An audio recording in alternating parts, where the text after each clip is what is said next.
बेटा तू बदल रहा है। पड़ोसियों ने भी महसूस किया कि माधव अब झगड़े से नहीं, समाधान से बात करता है। पर सबसे बड़ा बदलाव यह था कि माधव के भीतर एक मीठा सा भरोसा पैदा हो गया कि भगवान दूर नहीं, मेरे शब्दों में है, मेरे व्यवहार में है, मेरी बुद्धि में है। अब बुधवार के दिन की सीख आपके लिए भी बहुत सीधी और बहुत प्यारी है। इस दिन 3 चीजें जरूर अपनाइए।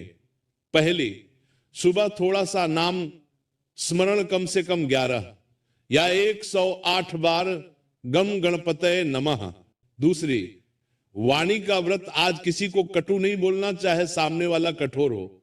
तीसरी, छोटी सी सेवा, किसी भूखे को कुछ खिला देना, किसी दुखी को सांत्वना दे देना, किसी से नाराजगी हो तो क्षमा मांग लेना या क्षमा कर देना।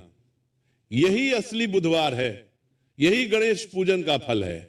और याद रखिए, गणेश जी का सबसे प्रिय प्रसाद सिर्फ लड्डू नहीं, विनम्रता है। जब मन में सही छोड़ देता है तब बुद्धि खिलती है, और जब बुद्धि खिलती है तब घर घर में आनंद बरसता है। कुछ दिन शांति से बीते।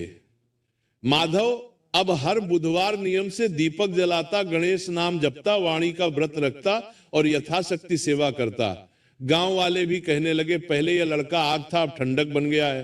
पर अक्सर ऐसा होता है कि जब इंसान सही राह पकड़ता है तब उसके भीतर की पुरानी आदतें आखिरी बार जोर लगाती हैं और बाहर की परिस्थितियां भी परीक्षा लेती हैं।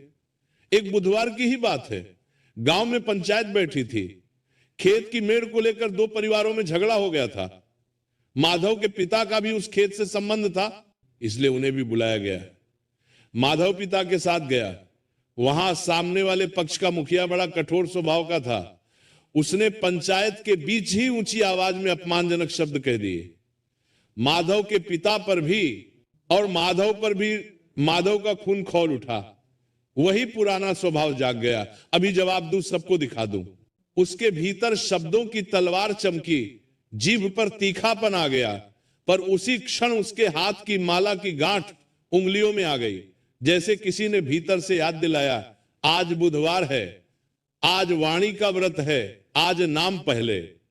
माधव ने मन ही मन कहा, हे गणेश जी, मेरी बुद्धि संभालिए, मेरे शब्द किसी का घर न जलाएं। वो चुप रहा।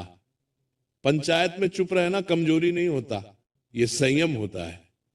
पर सामने वाला इसे माधव की कमजोरी समझ बैठा। उसने और भी कटु बोल दिए। अब गांव वाले भी उकसाने लगे, अरे माधव कुछ तो बोल। वही क्षण होता है जहां आदमी